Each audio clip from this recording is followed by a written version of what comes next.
ठीक है। अब देखो तुम्हारे पास क्या होता है, ए की पावर एक्स का ग्राफ जब भी ड्रॉ करना हो, ए की पावर एक्स का ग्राफ पे जब भी तुम्हें है ना दिमाग लगाना होता है, तो देखो दिमाग में हमेशा याद रखना कि अगर इसमें दो केस हम बना लेते हैं, ठीक है। अगर हमारे पास पहला केस क्या होता है कि जो ए की वैल्यू वो क्या है, ग्रेटर देन 1 है, तो ए की वैल्यू जो ग्रेटर देन 1 है तो ये हमारे पास ऐसा ग्राफ बने, ठीक है।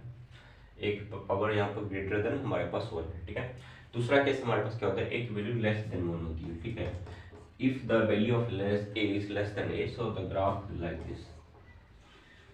So if basically if you combine both graph, how I remember, okay, what I do, I combine both graph, ठीक है। अदरवाइज क्या होता है कि फिर जब मैं लॉग का ग्राफ ड्रॉ करूंगा फिर तुम्हें कंफ्यूजन होने लगेगा, ठीक है। तो ये ऐसे मेरे याद दिमाग में रखता हूँ, ठीक है। तो पहला वाला कोऑर्डिनेट में ए ग्रेटर देन 1 होता है, दूसरा वाला कोऑर्डिनेट वाला जो होता है ए लेस देन 1 होता है, ठीक है। ऐसे याद रखता हूँ मैं, ठीक है। अब दूसरा log x के ग्राफ में कंफ्यूजन था तुम्हें, ठीक है। log x के ग्राफ में अगर फिर यहाँ पर हम क्या करेंगे, a ग्रेटर देन 1 और a लेस देन 1 होगा, तो ये जो हमारा ग्रेटर देन 1 होगा ये ग्राफ हमारे पास ओके फिर से ऐसे होगा, ठीक है। ये ग्राफ हमारे पास ऐसे होगा,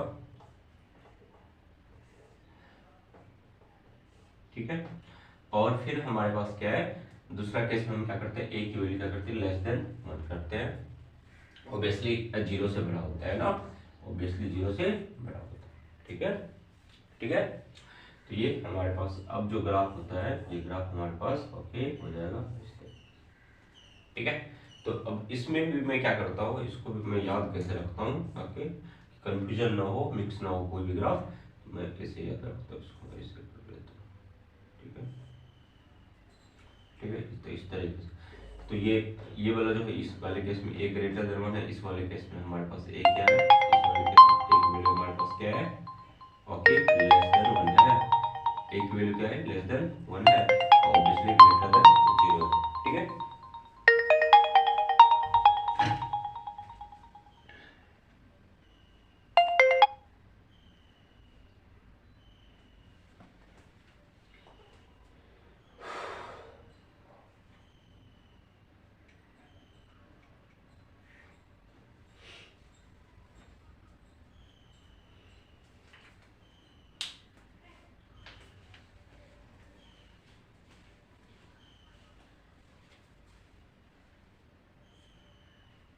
क्लियर है।